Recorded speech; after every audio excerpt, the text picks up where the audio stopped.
Página 11. Enlaces covalentes. Hay casos en que se unen átomos iguales entre sí, por ejemplo dos átomos de hidrógeno que se unen para formar una molécula, H2. Dado que la atracción que ambos núcleos ejercen sobre los electrones es la misma, el resultado es que ambos átomos comparten sus electrones, y se mueven ambos alrededor de dos núcleos. En el caso, por ejemplo, de los enlaces de carbono con el hidrógeno, cada enlace entre los átomos se une por la participación de dos electrones, proporcionados por cada uno de los átomos que participan en la unión, y la situación es semejante, también aquí los átomos comparten los electrones, y estos se mueven uniformemente alrededor de ambos, figura 5. Este tipo de enlace es llamado covalente, y en él no hay diferencia en la distribución de los electrones, ni separación de los átomos, que se mantienen unidos constantemente. ¿Cómo es el agua?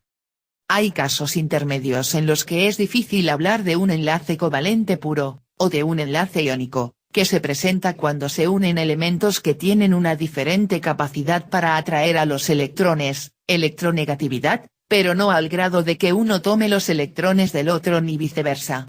Esto es lo que sucede con la molécula de agua, constituida, como todos sabemos, por un átomo de oxígeno y dos de hidrógeno, H2O. En la molécula de agua cada enlace también es covalente, en cada unión del oxígeno con el hidrógeno se comparten dos electrones, provenientes de los átomos participantes, uno del oxígeno y uno del hidrógeno. Sin embargo, como se muestra en la figura 6, los electrones no se comparten equitativamente, el oxígeno, que tiene una mayor electronegatividad, los atrae con mayor fuerza y los disfruta por mayor tiempo.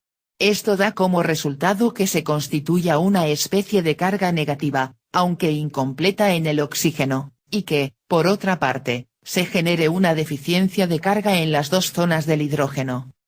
Además, la distribución de los átomos en el espacio es la que se muestra en la misma figura 6. Las uniones del oxígeno con los hidrógenos parten hacia un solo lado del átomo, pero se abren formando un ángulo de 109 grados.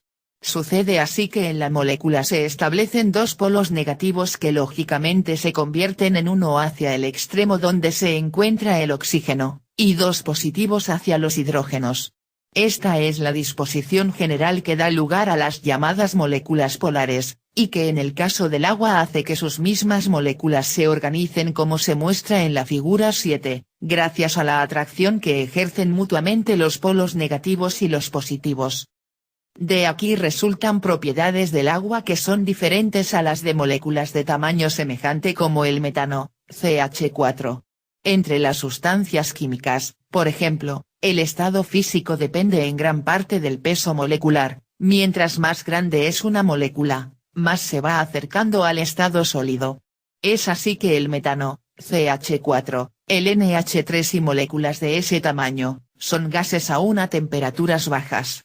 El agua, en la cual sus moléculas se atraen entre sí, tiene un punto de ebullición, pasa al estado gaseoso, de 100 grados Celsius al nivel del mar. Si el agua no tuviera polos de diferente signo, sería también un gas, pues sus moléculas tenderían a separarse al predominar su energía cinética sobre la atracción que ejercen unas por otras.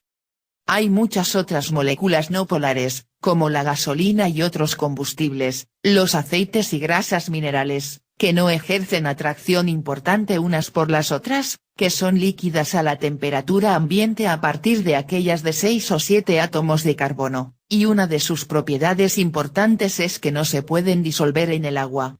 La ausencia de polos en estas sustancias evita que se puedan intercalar con las moléculas del agua, pues estas, atraídas unas por otras, impiden que las demás se coloquen entre ellas y las exprimen fuera del seno de las soluciones.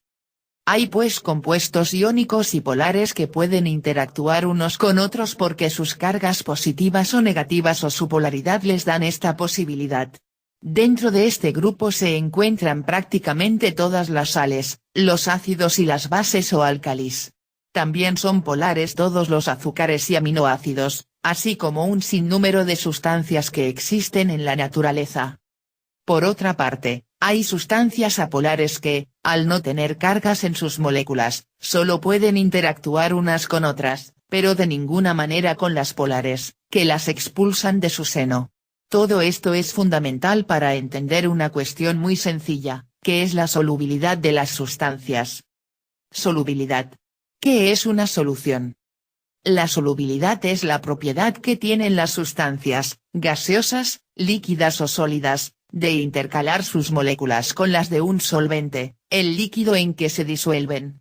Como ya se mencionó en la sección anterior, depende en gran parte de las características relativas de polaridad de la sustancia que se disuelve, que se llama soluto, y las del solvente. La gasolina no se disuelve en agua.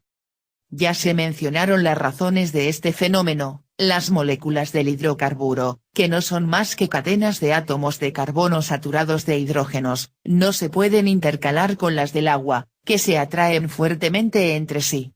La situación es semejante para las grasas y aceites. Tampoco es posible, por lo tanto, disolver sales o azúcares en la gasolina. La atracción entre sus partículas hace imposible que se separen y pasen al seno de los líquidos apolares. Las soluciones en agua.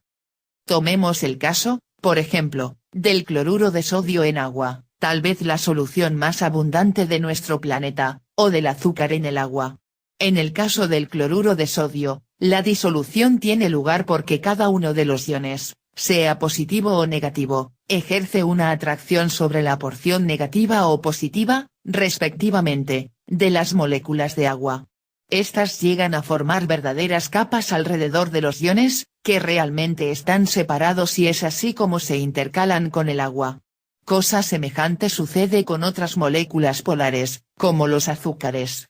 Las moléculas tienen porciones polares que pueden interactuar y atraerse mutuamente con el agua. Ambos casos se representan esquemáticamente en la figura 8. Las soluciones acuosas de sustancias polares son el tipo más común de soluciones que hay, y como ejemplo ya mencionamos el caso del agua del mar. Pero esto también es cierto para las soluciones que encontramos en los seres vivos, como nuestros líquidos corporales, lágrimas, saliva, jugo gástrico, orina, etc., los líquidos que ingerimos, como el café, té, aguas frescas, etc., en su mayor parte son soluciones acuosas en las que los solutos son polares. ¿Es la gasolina mejor solvente que el agua? Las sustancias que se disuelven en la gasolina deben ser las apolares. Entonces, para decidir la pregunta planteada, basta hacer un recuento de las sustancias que conocemos y clasificarlas entre las polares o las apolares.